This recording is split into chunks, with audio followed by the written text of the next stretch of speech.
ministra del Interior, Carolina Toá, acá al mesón de CNN Chile Radio. Muchas gracias, ministra, por estar con nosotros. De nada, buenos días. Además, en la primera entrevista desde que se desata el caso de Manuel Monsalve, en términos generales y con antecedentes también que hemos conocido en las últimas horas, ¿cómo está empezando esta semana para el gobierno después de la salida, el golpe que implicaba la salida de Monsalve por esta denuncia de violación que hace su subalterna, y con, por ejemplo, los datos de la CADEM que indican que el presidente bajó 5 puntos y usted 11 puntos en su valoración positiva y es la peor evaluada del gabinete, y además en un fin de semana que dejó 8 homicidios solamente en Santiago? A ver, primero, como parte de la semana, es dura esta situación, pues. Es dura. Manuel Monsalve ha cumplido por todo este periodo de gobierno un rol fundamental. Ha sido una persona que no solo tuvo la confianza del presidente en el momento de ser nombrado, sino la confianza de toda la ciudadanía, que en todo este tiempo ha valorado muy positivamente su rol. Y verlo involucrado en esta acusación e ir conociendo los detalles que se han ido sabiendo es un golpe gigante. Y remueve, bueno, nos remueve a cada uno de nosotros, genera una gran preocupación, y en el Ministerio del Interior ciertamente hay muchas personas afectadas, la víctima en primer lugar, su entorno directo, pero además todos los demás funcionarios que todos los días han convivido, han trabajado juntos, pero aquí hay tareas que cumplir, que hay que sacar adelante. Y mira, quiero hacer un recuento nomás de estos días. Mientras esto se desarrolló, tocó seguir enfrentando los preparativos para el día viernes 18 de octubre, cosa que se hizo y a la que se respondió. Había que presentar el día viernes, era un compromiso que habíamos tomado, un proyecto enorme de cambio a la carrera de la PDI, ese proyecto se presentó. El día sábado había que organizar un viaje de expulsiones que se llevó adelante, o domingo en la madrugada, y esta semana toca llevar adelante una serie de tareas, entre otras para responder a los hechos de este fin de semana, que en realidad son de este fin de semana, pero son de todo este segundo semestre que llevamos un par de meses ya, 2 meses y medio, en que la región metropolitana ha tenido una cantidad de, no solo una cantidad, sino que un tipo de delitos violentos que son de gran preocupación, y de eso hay que hacerse cargo. Entonces las encuestas, bueno, uno las mira, pero uno no gira en torno a eso, uno gira en torno a las tareas y a la necesidad de responder a ese grupo de personas que trabaja con nosotros, la víctima en primer lugar, que requieren contención, requieren apoyo, y en eso hay que mantenerse con las dos cosas al mismo tiempo. ¿Te da por hecho que ella es una víctima? O sea, ella es una víctima desde el momento que está denunciando esto. Después el juicio puede demostrar algo distinto, pero en este momento, desde que una persona hace una denuncia de este tipo, entra en la categoría de víctima y es tratada como tal por todo el sistema. Y por eso la pregunta que uno se hace, y que yo creo que la ciudadanía se hace transversalmente, es por qué no salió de su cargo de inmediato Manuel Monsalve cuando usted tiene esta información el martes. A ver, primero, Carola, él fue denunciado en la Fiscalía el día lunes. El día jueves estaba fuera del cargo.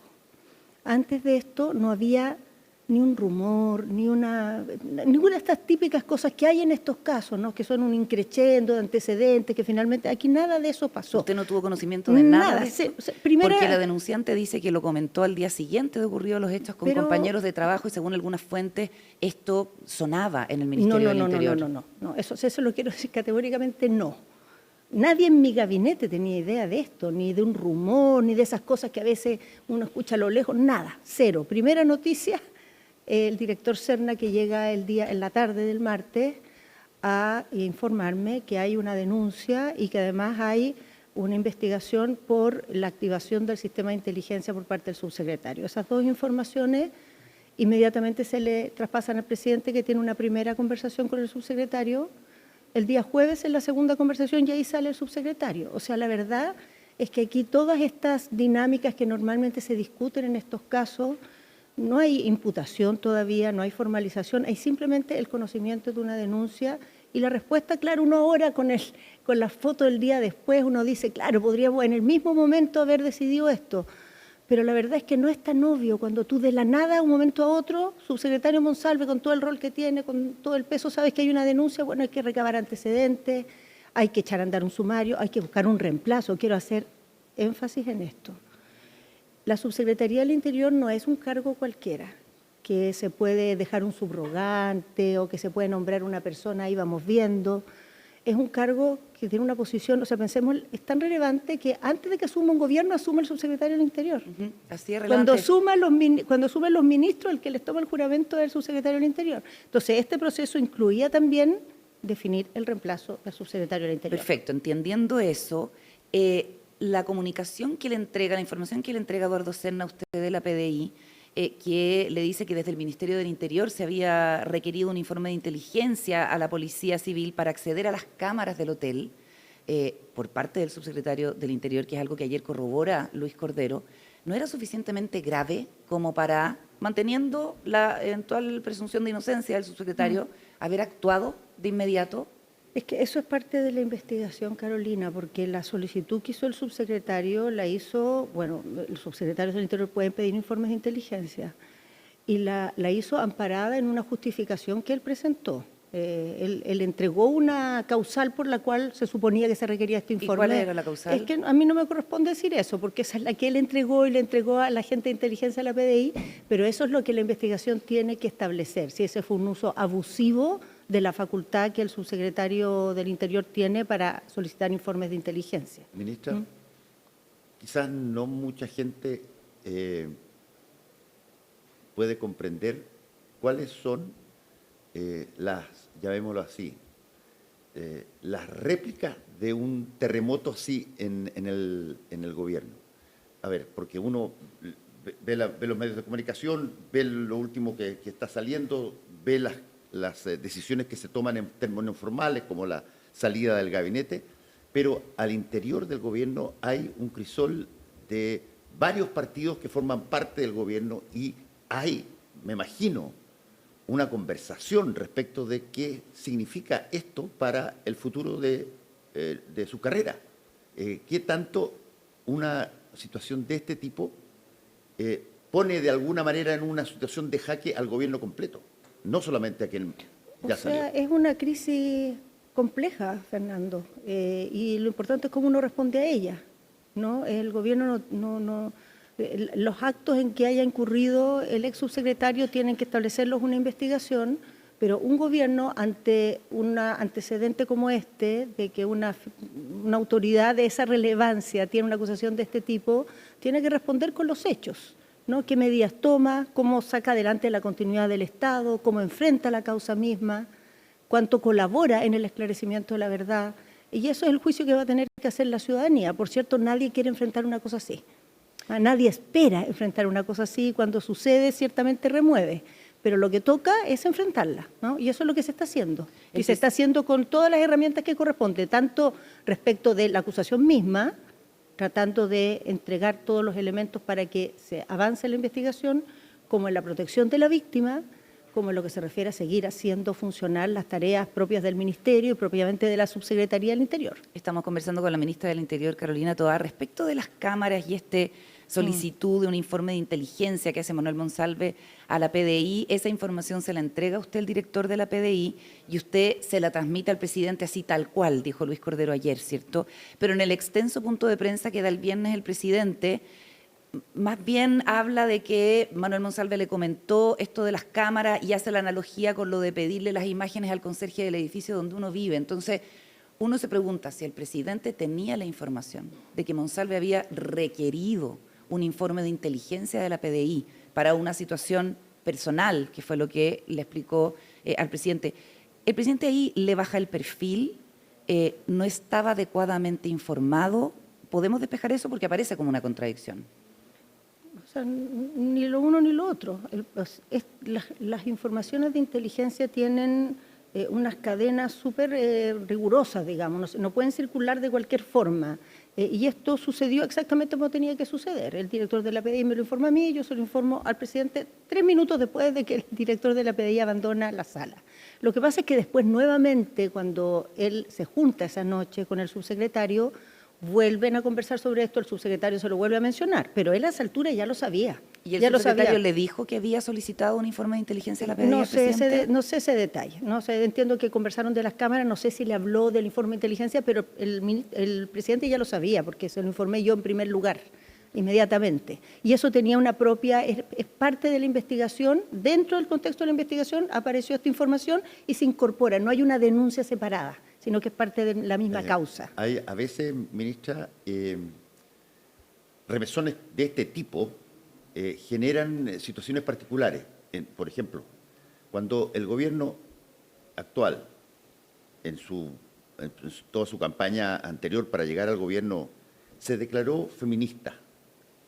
Y esta es una típica acusación que al mundo femenino y qué sé yo, lo debe remecer brutalmente, no solamente porque está involucrado un subsecretario, sino que porque básicamente hace un abuso de su cargo, si es que esto es así como se está diciendo, sobre una mujer subordinada. El fenómeno de la mujer que trabaja y que forma parte del gobierno respecto de este tema, ¿cómo es?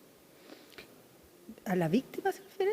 Me estoy refiriendo no solamente o a la mujer víctima, en general. al hecho general de estar un gobierno que se declaró feminista y de pronto se tiene a una de las autoridades más altas, bueno, violentando, si es que efectivamente eso es verdad según lo que va a decir la ley, violentando a una subordinada Pero a ver, mujer. Yo diría lo siguiente, Fernando, el estándar del gobierno, que me ha tocado a mí defenderlo muchas veces y que he sido muy atacada por eso, es que cuando alguna autoridad de gobierno es acusada de algún delito, no puede mantenerse en el cargo si es formalizada por esa acusación.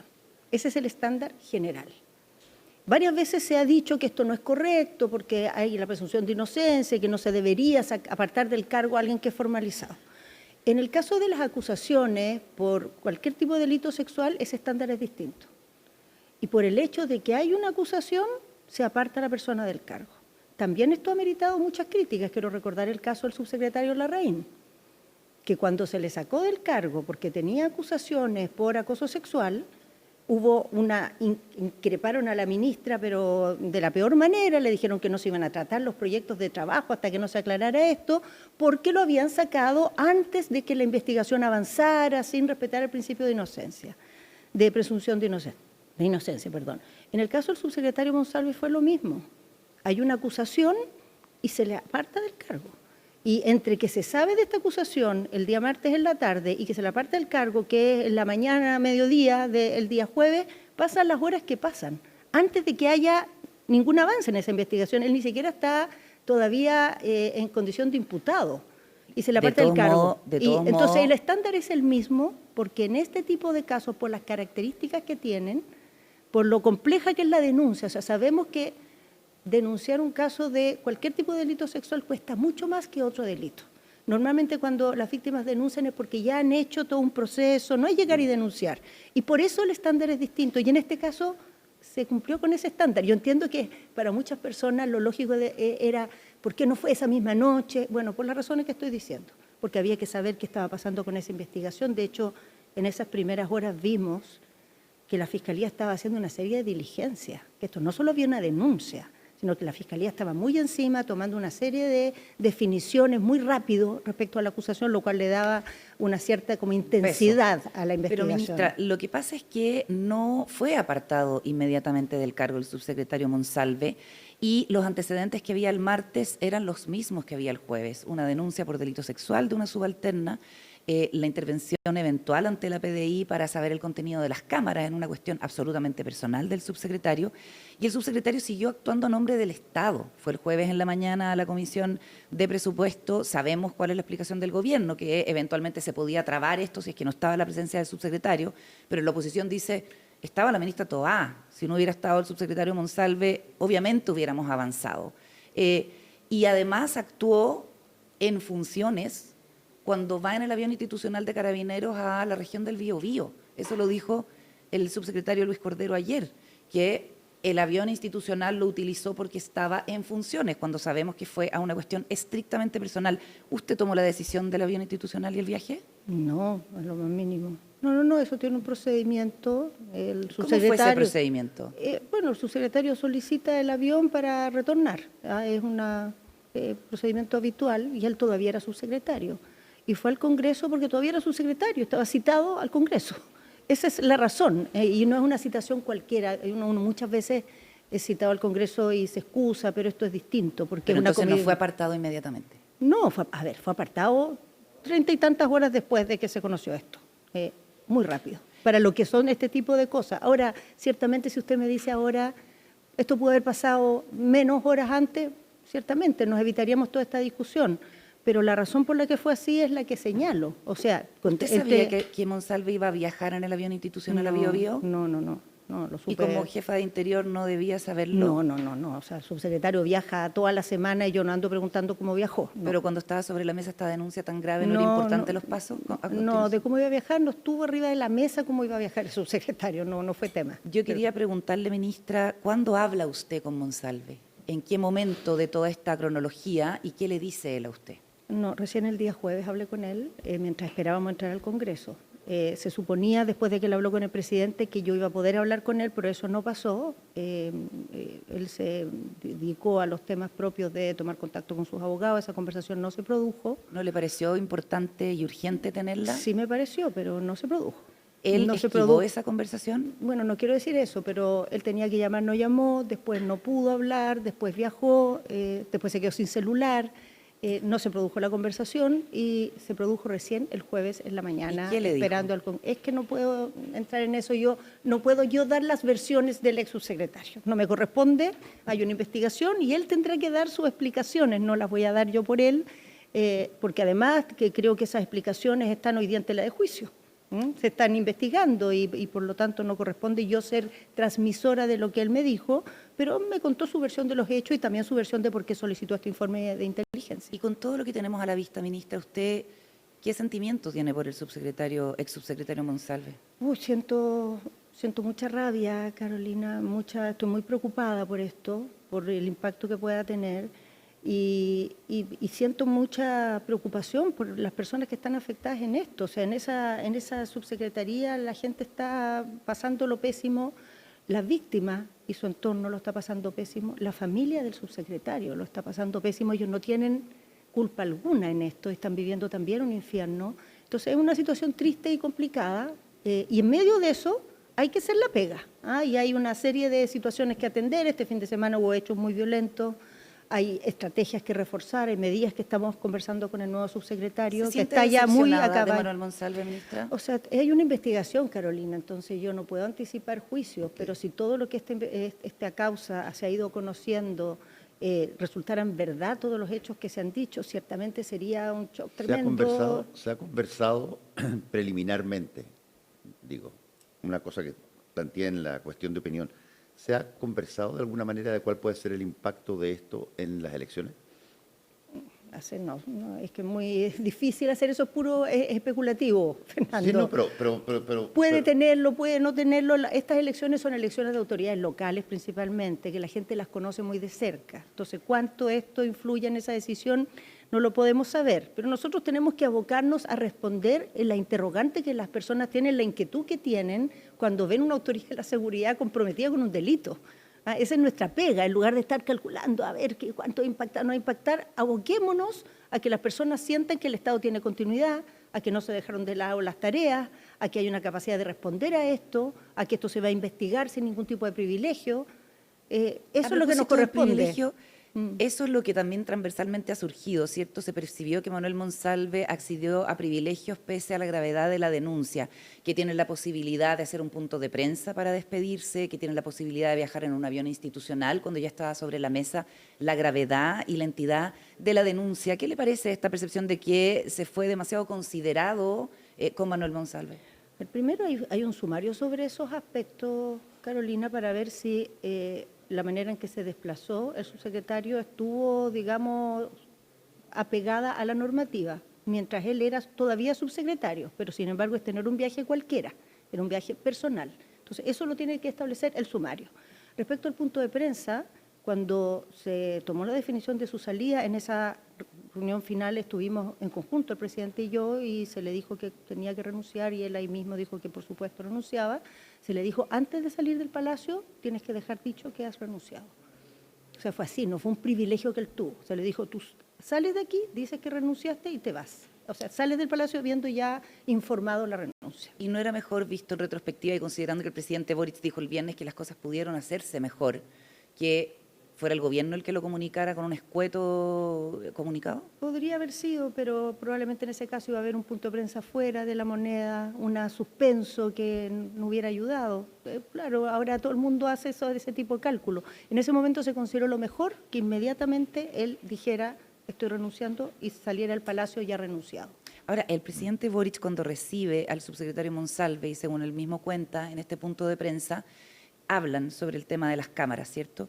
Y como el presidente lo reconoce en este extenso momento allá en Lampa, hay quienes ven que abrió la puerta a eventuales complicaciones judiciales para el propio presidente por una eventual omisión de denuncia. Recordemos que la Fiscalía está investigando una arista de obstrucción a la justicia. ¿Cómo ve usted la información que entregó el presidente? ¿Se expuso innecesariamente? ¿Abrió flancos? No, a ver, primero muchas personas opinan que ese punto de prensa no debió haberlo hecho. Yo creo que es importante sopesar la razón por la cual el presidente actuó así. Él fue a esa actividad que tenía otro tema, no era este el asunto en cuestión. Originalmente, de hecho, ahí iba a hacer referencia al aniversario del 18 de octubre. En vista de que estaba en desarrollo toda esta situación, él decidió tener una locución respecto de esto y hacer un planteamiento, entregar algunos elementos y tomar un par de preguntas como se hace habitualmente en estos puntos de prensa. Pero ahí empezó a ver, él percibió que había muchas preguntas y tomó la decisión de responderlas todas. Algunas personas dicen no debió haberlo hecho. Bueno, él dijo en este momento más importante la transparencia, importante dar la cara y tomó esa opción. Y eso tiene un valor. Lo tiene incluso para la gente que considera que no debió haberlo hecho. Y ese valor y respecto a las sí. respuestas, Carolina, no hay ningún flanco por el cual el presidente pudiera haber obstruido la justicia, porque él sabía que esto estaba en manos de la investigación, se lo había dicho yo. Entonces, él sabía que esto se estaba investigando desde antes que se lo dijera el subsecretario. Se lo había informado yo porque a mí me lo informó Serna. Entonces, ese riesgo no. Y cuando Serna no la informa a usted y usted informa al presidente, ¿estaba como la tranquilidad o seguridad de que los registros de cámara estaban en poder del Ministerio Público? Sí, eso Serna me lo dijo desde el principio. Eso lo supieron desde el principio. Sí, el presidente también. Sí. O sea, no, ese no era el problema. El problema es si fue un mal uso de la atribución de inteligencia. Correcto. Y eso hay que ponderarlo porque la solicitud se hizo con una cierta fundamentación, ¿no? Por eso ya la Directora Nacional de Inteligencia fue a la Fiscalía a declarar, a explicar en qué términos se le hizo la solicitud y la investigación, tanto la interna, causal. Sí, tanto la interna como la judicial van a tener que llegar a alguna conclusión. Uno podría pensar o conjeturar que la causal para solicitar el acceso a las cámaras que utilizó Manuel Monsalve es que aquí podría haber habido un eventual delito en su contra y de su acompañante, ¿cierto? Por ejemplo, poner alguna sustancia prohibida en el trago que tomaron o algún eventual intento de extorsión. ¿Usted tiene antecedentes de eso? Tengo antecedentes de cómo el subsecretario justifica su solicitud, pero quiero insistir en que eso es parte de las explicaciones que él tiene que dar. No voy a ponerla. ¿Va por ahí la causal? Tiene que ver con, o sea, cuando hay una solicitud de inteligencia es porque hay alguna amenaza a la seguridad. Si no, no se puede avalar, puede haber distintos tipos de amenazas. Pero de qué manera se formula, digamos que no me corresponde a mí entrar en eso. Lo que sí quiero decir es que es alarmante la posibilidad de que se haya ocupado la instancia de la inteligencia para protegerse de una eventual acusación, ciertamente. Entonces es grave ese riesgo, pero la investigación tiene que definir si fue así o no. Ahora, el cargo va a ser reemplazado por el que hasta un poquitas horas será el ministro de Justicia, Luis Cordero, como nuevo subsecretario del Interior. ¿Qué cosas puede traer Luis Cordero de nuevo que evidentemente Manuel Monsalve no hacía? ¿Qué cosa particular tiene que ver con todos los temas que hoy día están sobre la mesa? La situación de inseguridad ciudadana, todos los problemas que se han vivido, los asesinatos y todo eso, de alguien que yo creo que el ministro Cordero tiene todas las competencias del caso, pero evidentemente esta subsecretaría es una, llamémoslo así, una oficina de acción. No es básicamente no es un think tank para pensar y filosofar respecto de la seguridad. Hay que actuar. Por supuesto. Lo que a veces no es tan claro en otros ministerios respecto de los tiempos y respecto de las herramientas que se tienen para justamente llevar adelante ese cometido. ¿Cómo ve al nuevo subsecretario del Interior respecto de las competencias para enfrentar este problema que usted conoce también? Bueno, una cosa que quisiera decir es que una de las cosas que se hizo en esas horas entre que se conoció esto y definitivamente se produce la renuncia del ex subsecretario es definir su reemplazo, ¿no? Y ahí se evaluaron distintas alternativas. Cuando salió el nombre de Luis Cordero fue como bingo, porque en primer lugar la figura de Luis Cordero tiene un respeto transversal que es fundamental en una crisis como esta. O sea, no estamos en una crisis como esta para poner nombres que generan cuestionamientos o dudas o dobles lecturas. En segundo lugar, porque es una persona que está a caballo del trabajo que se ha hecho. No tiene que ir a aprender, a informarse, a enterarse. Es una persona que conoce de estos temas y que ha estado muy involucrado en una parte fundamental que esto tiene, que es la parte, por una parte, del sistema penal, aquí que estamos en el barrio penitenciario, de la persecución penal, que ha sido en esta estrategia muy importante. Una de las cosas nuevas que ha pasado en este tiempo es la forma en que se ha complementado el trabajo de seguridad con el trabajo de persecución penal y cómo desde la política de seguridad se toman medidas y se generan recursos para fortalecer la persecución penal. Pero por otra parte es también otra persona, y desde ese punto de vista también trae esa energía con la que llega alguien cuando aborda un cargo. Y claro, hay continuidad. Hay cosas nuevas que él va a aportar en esto y hay tareas que están en pleno desarrollo. Ahora, por ejemplo, está en pleno desarrollo una medida que es un salto muy importante aquí en la región metropolitana, donde tenemos el mayor problema y se está trabajando hace más de un mes desde que nos reunimos con el general Iturriaga para hacer un cambio en el sistema de fiscalización de armas, involucrar a los militares en la fiscalización de armas, que la ley lo habilita, pero desde el 2010 se le sacó. Entonces hemos estado trabajando para reponerlo porque aquí en la región metropolitana, que es donde más problemas tenemos hoy día, no hemos logrado cumplir la meta de fiscalización que en el resto del país se ha sobrepasado por lejos. Aquí no se ha llegado. Ministra. Entonces el refuerzo militar va a ayudar a eso y una de las cosas primeras que le va a tocar al subsecretario es asumir esta tarea de este cambio en el decreto, de este involucramiento de los militares para que no tengamos que sacar carabineros de la calle para fiscalizar armas. Ministra Toá, a propósito del gobierno feminista, dos críticas sobre los últimos hechos. Uno, que en el punto de prensa Manuel Monsalve haya defendido su inocencia. Eso obviamente marca una inequidad muy grande respecto de su eventual víctima, ¿cierto? Y la otra es que en el punto de prensa del AMPA del presidente Boric haya reprendido a su jefa de prensa a vista y paciencia de todos los periodistas y de todo el país. ¿Qué le parece a usted estos dos hechos que no conversan mucho con una declaratoria de ser un gobierno feminista? Primero, el gobierno feminista no se basa en que los acusados no defiendan su inocencia. Se basa en que los demás se encarguen de que las víctimas tengan todas las garantías para poder denunciar sin tener temor, para poder tener un proceso justo, para que no haya defensas corporativas de los acusados. ¿Pero no fue un error que lo hiciera en La Moneda con todo el peso y el respaldo del gobierno y del Estado? Lo que se le pidió en La Moneda que hiciera fue presentar la renuncia, y este planteamiento es como lo que es esperable que haga una persona en estos casos. Yo no creo que sea algo sorprendente que un acusado diga que se declara inocente, pero nadie en su entorno, ninguna autoridad de gobierno ha hecho nada para salir a decir o para actuar en darle a él una protección especial, en dudar de la denunciante, en generar condiciones para impedir que se haga la denuncia o se investigue el caso. Y eso es lo que da garantía de que una mujer que enfrenta una situación de este tipo puede denunciar sin temor y tiene garantías de una investigación justa, independiente de que su ex subsecretario se declare a sí mismo inocente, cosa que no sé que se podría esperar otra cosa. Nadie alrededor y el aparato del Estado y la institucionalidad del gobierno está al servicio de garantizar un proceso justo y no de proteger a quien era hasta hace poco nuestro colega. ¿No fue un error entonces haberle dado el micrófono para hacer las cosas como las hizo? Mira, es que ahora viendo cómo se percibe, claro, yo digo a lo mejor podría haber renunciado afuera. En ese momento al revés, vimos que lo mejor era que renunciara de inmediato. Saliendo de ahí, renunció. Y el presidente Boric hizo eso nos asesora de pareció prensa. lo más directo. Ya. Y sobre el presidente Boric y el momento ahí con su asesora de prensa, que también ha sido criticado porque había un equipo que estaba tratando, evidentemente, Sí. de que el presidente no se expusiera. Sí, bueno, yo creo que eso simplemente da cuenta de la tensión del momento, ¿no? Y del instinto natural de los asesores de decir, presidente, ya se respondió suficiente, y el presidente diciendo, no, yo quiero responder todo. Sigue habiendo aquí más preguntas y ahí hubo un desacuerdo, ¿no? El equipo comunicacional que creía que ya era suficiente y el presidente que creía que había que responder todo. Y se provocó ese incidente. El presidente pidió delante de todo el comité político excusas a su jefa de prensa por la situación, en todo caso. Sí, delante de todos nosotros, inmediatamente apenas regresó.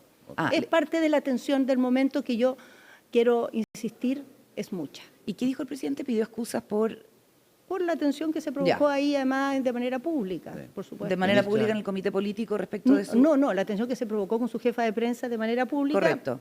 Pidió excusa a ella en el comité político con ella presente. Perfecto. Ministra, usted mencionó algo que es una medida que se va a tomar, que es el involucramiento de los militares ahora, en términos de la fiscalización de armamento. Sí. Ok. Dos preguntas que tienen que ver con lo mismo. Una, los militares, los altos mandos, en situaciones como la participación en el combate contra la delincuencia, no han estado particularmente dichosos de hacerlo, porque entienden que son un tipo de grupo que no funciona sobre la base de la misma lógica que la policía de Carabineros. Y desde ese punto de vista mi pregunta es, esta medida fue conversada, me imagino, con los altos mandos y está total y absolutamente respaldada por ellos. Y la segunda, muy chiquitita, a ver, ¿qué va a implicar en términos prácticos? ¿Qué vamos a ver nosotros en la calle en términos de esto? A ver, primero, esto no es tema de si uno está dichoso o no está dichoso. Hay tareas que toca hacer. Nadie está dichoso de que haya crimen organizado, pero nos toca enfrentarlo. Ahí corresponde. Y las Fuerzas Armadas tienen un rol que admite en la legislación actual su colaboración en ciertas tareas de seguridad, y en lo que no la admite estamos cambiando la legislación, por ejemplo, en infraestructura crítica.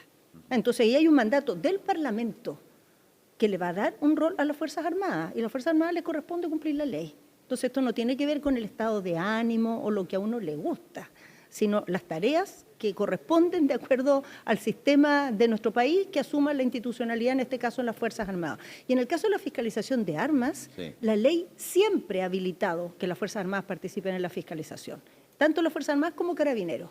Y a través de un decreto se decide si lo va a hacer uno, el otro o ambos. Entonces, desde el año 2010 en Chile, por decreto se estableció que lo iba a hacer Carabineros y no las Fuerzas Armadas. Ahora vamos a cambiar ese decreto. Y esto es una tarea que está en la ley chilena históricamente. ¿Y qué vamos a ver? Que las personas que tienen armas y que son fiscalizadas por esas armas, de las cuales, a ver, quiero dar un dato. Este año se habían fiscalizado a mitad de año 60.000 armas. De esas, 11.000 no se encontraron en su lugar.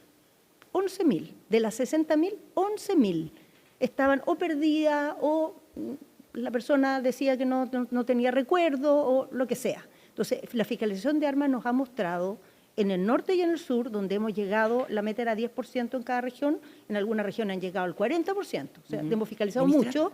Donde se fiscalizan más las armas, mejoran los indicadores de seguridad.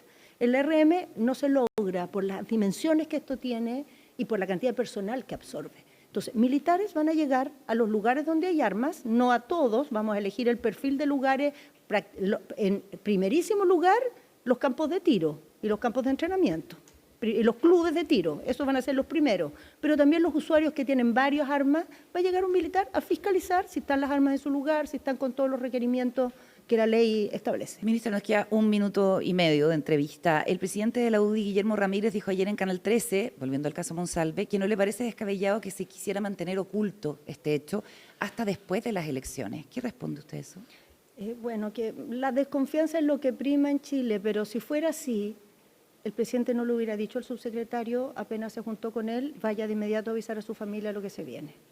¿Y sabemos lo que hizo el subsecretario en ese viaje a Concepción? Porque ha trascendido que eventualmente pudo reunirse con la familia de la denunciante, que es de la misma zona de él. Bueno, es una consulta hacerle a él y que se tendrá que investigar, ¿no? Lo que yo puedo decir es que el presidente le dijo que fuera a informar a su familia porque ellos no tienen culpa en esto y ciertamente van a ser golpeados. No sabemos los movimientos de Monsalve en ese viaje. No tengo conocimiento de los movimientos de Monsalve, pero sí tengo conocimiento de cómo el presidente le instruyó viajar.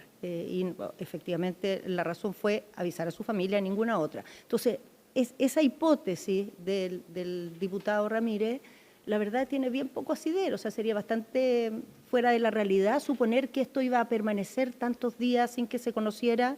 Además, no era el plan del gobierno en ningún momento, siempre lo que estuvo previsto es que volviendo el subsecretario esto se iba a resolver. Y así fue, de hecho. La oposición en la Cámara está impulsando una sesión especial donde la van a invitar a usted y a la ministra Orellana, según han dicho. Están pidiendo que se suspenda la semana distrital para realizarla y también una comisión investigadora. Y desde la bancada de Republicanos y Evópolis piden su renuncia, ministra. ¿Usted ha pensado renunciar? No he pensado renunciar. No he pensado renunciar, creo que no corresponde lo más mínimo. Aquí hay un ex subsecretario que está siendo investigado, a nosotros nos toca hacer las tareas de seguridad, no sé por qué deberíamos renunciar. Y respecto a las sesiones especiales, por cierto, creo que el Parlamento tiene toda la razón para querer tener más antecedentes de esto. Nosotros estamos muy disponibles, ciertamente la ministra Orellana también, sobre la que quiero señalar, porque también sobre esto se han levantado dudas. Aquí, como esto no tuvo nunca una denuncia interna, no se activaron los protocolos que están previstos cuando hay denuncias internas. Pero hubo una denuncia a la Fiscalía, cuando se conoció, hubo un sumario, y en ese sumario se activan ciertas medidas. La víctima fue informada de que tiene la posibilidad de tener apoyo psicológico. El equipo, digamos, en torno a toda esta situación, también a través de la Mutual, desde hoy día mismo, pueden recibir apoyo psicológico. Y el Ministerio de la Mujer, a través de la Fiscalía, hace llegar a la víctima la posibilidad tanto de apoyo psicológico como de representación judicial. Las autoridades, nosotros, la ministra y yo, la ministra Orellana y yo, no hemos tomado contacto directo con la víctima porque no nos parece prudente. Apenas supimos de esto, yo ese mismo día, cuando supe lo de Serna, me informé sobre la víctima, supe cuál era su situación, supe que estaba con licencia, por lo cual no era oportuno ir a invadir ese espacio, menos otra autoridad. Su abogado defensor dice que el gobierno no ha tenido ninguna, digamos, consideración o algún ofrecimiento con ella y que solo la ha acompañado su familia. Es que no es efectivo, eso no es efectivo. O sea, ella fue informada a través de un mail de que tiene derecho a este apoyo psicológico y Entiendo no ha que sido... Eso fue el sábado, ¿cierto? Este sábado recién pasado. No sé exactamente el día, pero fue antes del sábado, porque el día viernes ya estaba hecha esta información. Y también lo del Ministerio de la Mujer, pero eso se hace a través de la Fiscalía, que es la que ya tiene contacto con ella. En estos casos no corresponde que por distintos lados le estén llegando comunicaciones, llamados de autoridades. Al revés, eso sería invasivo e imprudente. ¿Usted eventualmente podría ser citada a declarar por la Fiscalía?